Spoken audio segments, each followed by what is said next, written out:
यह कहानी बुद्ध के एक प्रमुख शिक्षण पर आधारित है, जिसमें उन्होंने अचेतन मन की शक्ति और लक्ष्य पर ध्यान केंद्रित करने की महत्ता पर जोर दिया है। अचेतन मन को लक्ष्य पर टिका दो। एक बार की बात है, बुद्ध अपने शिष्यों के साथ एक छोटे से गांव में पहुंचे। वहां एक अमीर व्यापारी रहता था, जो जीवन में अपार संपत्ति और ऐश्वर्य के बावजूद संतुष्ट नहीं था। उसकी नींद हराम थी और मन अशांत।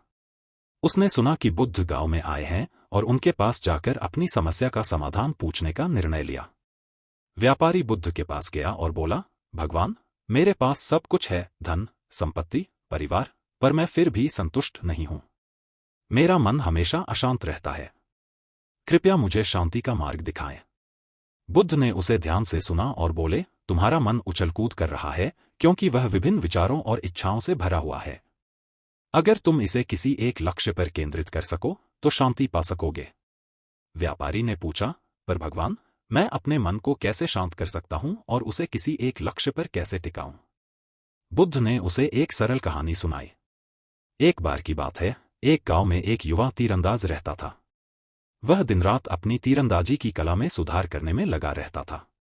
उसके गुरु ने उसे सिखाया था कि तीर चलाते समय केवल लक्ष्य पर ध्यान केंद्रित करना चाहिए। युवा तीरंदाज ने गुरु की बात मान ली और अभ्यास में जुट गया।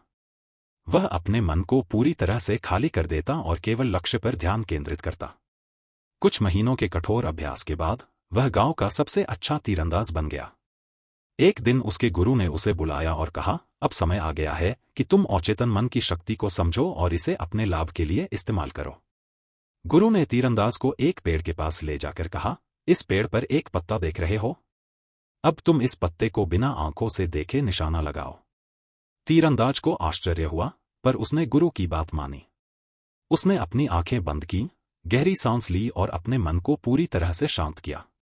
उसने अपनी सारी ऊर्जा और ध्यान उस पत्ते पर केंद्रित किया। उसके अचेतन मन ने उसे सही दिशा दिखाई और उसने तीर छोड़ा। तीर सीधा जाकर पत्ते के बीचों बीच लगा। गुरु ने ताली बजाते हुए कहा, देखो, जब तुम्हारा मन शांत और केंद्रित होता है, तब तुम्हारा अचेतन मन तुम्हें सही मार्ग दिखाता है। तुम्हें केवल अपने मन को लक्ष्य पर टिकाना है। बुद्ध ने व्यापारी से कहा, तुम्हारे पास भी अचेतन मन की वही शक्ति है। तुम्हें केवल अपने विचारों को शांत करके किसी एक लक्ष्य पर ध्यान केंद्रित करना है। धीरे धीरे तुम्हारा मन शांत होगा और तुम शांति का अनुभव करोगे। व्यापारी ने बुद्ध की बात समझ ली और उन्हें धन्यवाद दिया। उसने अपने जीवन में ध्यान और मन को केंद्रित करने की प्रैक्टिस शुरू की। धीरे धीरे उसका मन शांत होने लगा और उसे वास्तविक शांति का अनुभव हुआ। यह कहानी हमें सिखाती है कि हमारे मन में शांति और संतुष्टि लाने के लिए हमें अपने विचारों को नियंत्रित करके अपने अचेतन मन की शक्ति का उपयोग करना चाहिए। ध्यान और एकाग्रता के माध्यम से हम अपने मन को किसी एक लक्ष्य पर टिकाकर जीवन में सच्ची शांति और संतोष प्राप्त कर सकते हैं।